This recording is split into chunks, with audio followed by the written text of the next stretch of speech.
নমস্কার বন্ধুরা, আজকে আমি নীলিমা কুকিং শো থেকে বানাতে চলেছি পাবদা মাছ।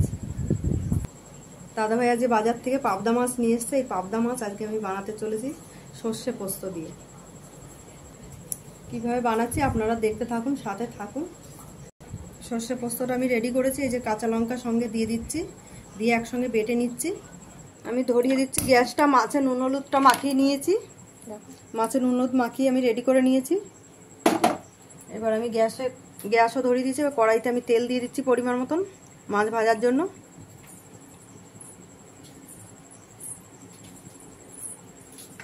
হয়ে গেছে আমার তেল গরম। এবার দিয়ে দিচ্ছি এক এক করে মাছ। ফাটছে বন্ধুরা, আমি ওই জন্য ঢেকে দিয়েছি তাড়াতাড়ি করে, কারণ খুব জোর ফাটছে। ওই জন্য গ্যাস কমিয়ে আমি ঢাকা দিয়ে দিয়েছি। আস্তে আস্তে আমি সব মাছটা এইভাবে ভেজে নেব। বন্ধুরা আমার মাছটা পুরো ভাজা হয়ে গেছে। তখন আমি দিতে খুব ফাটছিল বলে আর আমি দেখাতে পারিনি। ভাজার পরে এবার দেখিয়ে দিলাম। আমি এবার দিয়ে দিচ্ছি প্রথমে কালো জিরা ফোড়ন,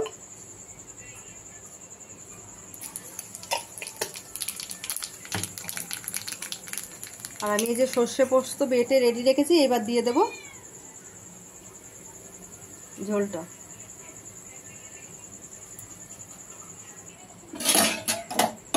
হয়ে গেছে আমার কালো জিরাটা হয়ে গেছে, দিয়ে দিলাম ঝোলটা। আমি পরিমাণ মতন ঝোলটা দিয়ে দিচ্ছি।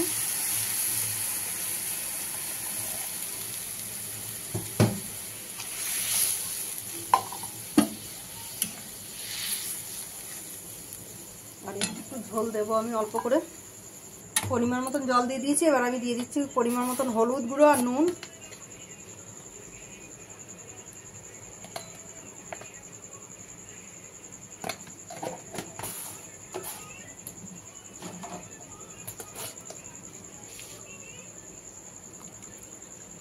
সর্ষে অল্প নুন দিয়ে বাটা আছে, যেন কম করে নুন দিলাম।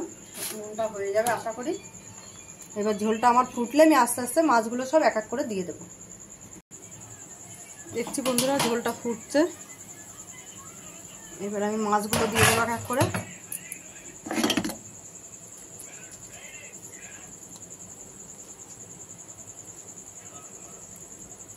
এক এক করে এই মাছগুলো সব দিয়ে দেবো। দিয়ে তারপর আমি আস্তে আস্তে আবার খানিকক্ষণ ফুটাবো।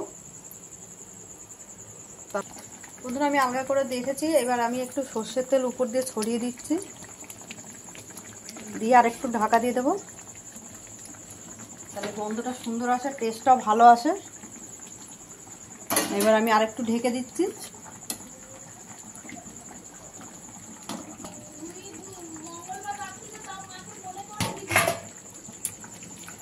হয়ে গেছে আমার। এবার আমি গ্যাস নিভিয়ে দিচ্ছি, নামিয়ে দিচ্ছি তো মাছটা। দেখুন বন্ধুরা আমি এরকমই রান্না করি, এরকমই করেছি। দেখুন বন্ধুরা আপনাদেরও ভালো লাগলে আপনারা এরকম বাড়িতে বানিয়ে খেয়ে ট্রাই করে দেখতে পারেন। আর নীলিমা কুকিং শোটিকে ইউটিউবে আপনারা সাবস্ক্রাইব, লাইক, কমেন্ট, শেয়ার করে দেবেন বেশি বেশি করে। আর একটু কমেন্ট করে জানাবেন। আর ফেসবুকের বন্ধুরা আপনারাও দেখে নেবেন। আপনাদের ভালো লাগলে আপনারা লাইক, কমেন্ট, শেয়ার বেশি বেশি করে করবেন। আর নীলিমা কুকিং শো বলে আমার পেজ খোলা আছে, ওখানে আপনারা ফলো করে লাইক, কমেন্ট, শেয়ার করে দেবেন। একটু কমেন্ট না করলে আমি জানতে পারবো না আপনাদের ভালো লাগছে কিনা। একটু কমেন্ট করে জানাবেন, তাহলে আমি জানতে পারবো যে আপনাদের ভালো লেগেছে।